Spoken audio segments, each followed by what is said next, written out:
ലിജോയ്ക്ക് പനി പിടിച്ചിരുന്നപ്പോൾ ബീഫ് കൊച്ചുള്ളി റോസ്റ്റ് കഴിക്കാനൊരു മോഹം. പനി പിടിക്കുന്നവർക്ക് കഴിക്കാൻ പറ്റിയ വിഭവമാണോ എന്ന് ചോദിച്ചാൽ എനിക്കറിഞ്ഞുകൂടാ.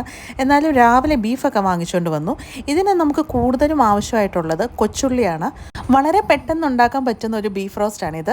മാത്രമല്ല ഇതിപ്പോൾ കുറച്ച് ട്രെൻഡിങ് ആയിട്ട് ഇൻസ്റ്റാഗ്രാമിൽ പോകുന്ന ഒരു ബീഫ് റോസ്റ്റും കൂടിയാണ്. ഇനിയിപ്പോൾ നമുക്ക് ബീഫ് റോസ്റ്റ് ഉണ്ടാക്കാനായിട്ട് തുടങ്ങാം. ഞാൻ കുക്കറിലാണ് ഉണ്ടാക്കുന്നത്. അപ്പോൾ കുക്കറിലോട്ട് നമുക്ക് ആവശ്യത്തിനുള്ള എണ്ണ ഒഴിച്ചതിന് ശേഷം കൊച്ചുള്ളിയും കുറച്ച് വെളുത്തുള്ളിയും കൂടി ഇട്ടിട്ട് നമ്മൾ നല്ലതുപോലെ ഒന്ന് വഴറ്റിയെടുക്കുന്നുണ്ട്. വഴറ്റിയെടുത്തതിന് ശേഷം ആവശ്യത്തിനുള്ള ചില്ലി ഫ്ലേക്സ് ഇട്ട് കൊടുക്കുന്നുണ്ട്. എരിവ് അനുസരണം നമുക്കത് കൂട്ടിയും കുറച്ചുമൊക്കെ ഇടാം. ഇത് അത്യാവശ്യം കുറച്ച് നല്ല എരിവിലാണ് ഞാനിപ്പോൾ ഉണ്ടാക്കുന്നത്. അതിനുശേഷം നമ്മൾ കഴുകി വെച്ചിരിക്കുന്ന ബീഫും കൂടി ഇട്ടതിന് ശേഷം കുറച്ച് കരിയാപ്പിലയും കൂടി ഇട്ടിട്ട് നമ്മളിതൊന്ന് വേവിച്ചെടുക്കുന്നുണ്ട്.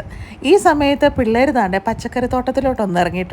അവിടുന്ന് നമ്മൾ കുറച്ച് തക്കാളിയും പയറും കുക്കുംബറും ഒക്കെ അവർ പറിച്ചെടുക്കുന്നുണ്ട്. പച്ചക്കറി കൃഷി നോക്കുന്നത് അമ്മയാണ് കേട്ടോ. ഞങ്ങൾ അവസാനം ഇതുപോലെ പറിക്കാറാകുമ്പോൾ പോയി ചെന്ന് ഇതൊക്കെ ഇങ്ങനെ പറിച്ചെടുക്കുന്നു എന്ന് മാത്രം. അങ്ങനെ രാവിലെ സാറയും ജോക്കൂട്ടനും ഒക്കെ പോയി ഇതെല്ലാം പറിച്ച് എടുത്തുകൊണ്ട് വന്നിട്ടുണ്ട്. പച്ചക്കറി ഇതുപോലെ പറിക്കാനൊക്കെ ജോക്കൂട്ടനും സാറയ്ക്കും ഒക്കെ ഭയങ്കര ഇഷ്ടവും സന്തോഷവും ഒക്കെയാണ്. വെക്കേഷൻ ആയതുകൊണ്ട് തന്നെ അന്നമോൾ നല്ല ഉറക്കുക. രാവിലെ ഒരു 10:30 ആയി, എന്നിട്ട് ഇത്ര നേരമായിട്ട് അവൾ എണീറ്റിട്ടില്ല. അങ്ങനെ നമ്മുടെ ബീഫൊക്കെ വെന്ത് വന്നിട്ടുണ്ട്. കുറച്ച് ഗ്രേവി ആയിട്ടാണ് ഇത് വരുന്നത്. ഇനി നമുക്ക് ഈ വെള്ളം ഒന്ന് വറ്റിച്ച് റോസ്റ്റ് പോലെ ആക്കി എടുക്കണം. അപ്പോൾ കുക്കറൊക്കെ തുറന്ന് കുറച്ച് കരിയാപ്പിലൊക്കെ ഇട്ട് ഞാനൊന്ന് റോസ്റ്റ് ആക്കാൻ നോക്കുവാണ്. ബീഫ് കഴിക്കാൻ വേണ്ടി കാത്തു നിൽക്കുന്ന 2 പേരാണ് കേട്ടോ ഇവർ.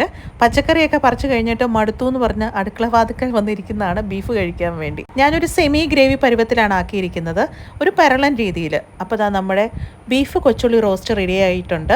ചപ്പാത്തിയുടെ കൂടെ, പൊറോട്ടയുടെ കൂടെ, അപ്പത്തിൻ്റെ കൂടെയൊക്കെ സൂപ്പറാണ്. പുതിയ വിശേഷങ്ങളുമായിട്ട് വീണ്ടും കാണാം.